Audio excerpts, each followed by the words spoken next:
तो जो लोग इस संसार में वर्ण आश्रम धर्म का अनुसरण करते हैं, वर्ण आश्रम धर्म का अनुसरण का क्या अर्थ हुआ?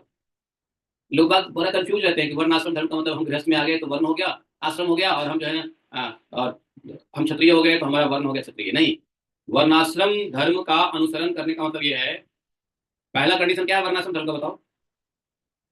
ये गृहस्थ और ये बनिया और क्षत्रिय और ब्राह्मण और शूद्र और अन्य अन्य में आदि का मतलब नहीं है कि वर्णाश्रम धर्म, वर्णाश्रम में आ गए लेकिन वर्णाश्रम धर्म क्या है?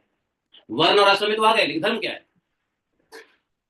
भक्ति, भक्ति, भक्ति, भक्ति, भगवान का भजन। धर्म है भगवान का भजन। तो यदि हम ब्राह्मण में आ गए और हम अभी तक ब्रह्मचारी हैं, शादी नहीं किया है, तो हम वर्णाश्रम में नहीं है यदि हम भगवान की भक्ति नहीं करें। तो भगवान की भक्ति पहला कंडीशन है वर्ण आश्रम का।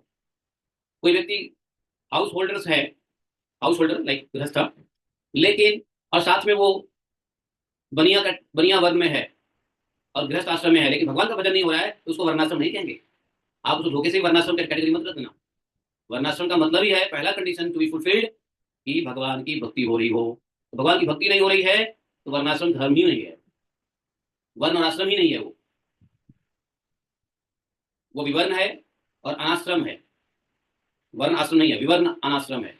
तो बोले कि जो इस लोक में वर्णाश्रम धर्म का अनुसरण करने वाले पुरुष हैं, अर्थात भगवान की भक्ति करने वाले भक्त हैं, वेद त्रयी द्वारा, वेद त्रयी कौन से? तीनों वेद द्वारा जो बताया गया है, छोटे बड़े कर्मों से इंद्र आदि देवताओं के रूप में और योग की साधना से अंतर्यामी रूप से उनकी श्रद्धापूर्वक आराधना करके, क्योंकि भगवान की साक्षात आदि पुरुष नारायण की श्रद्धापूर्वक आराधना करके सुगमता से परम पद को प्राप्त कर सकते हैं। तो इसका मतलब हुआ कि भगवान श्री नारायण की श्रद्धापूर्वक भक्ति करते हैं और समय को, काल को भगवान का विग्रह मानते हुए हर काल में भगवान के भजन में लगे रहते हैं।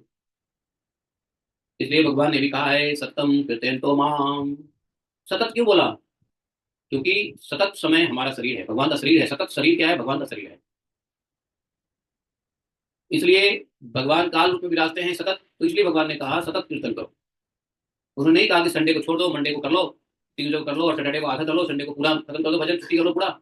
ऐसा नहीं है, नो हाफ नो साफ, सतत कीर्तन करो।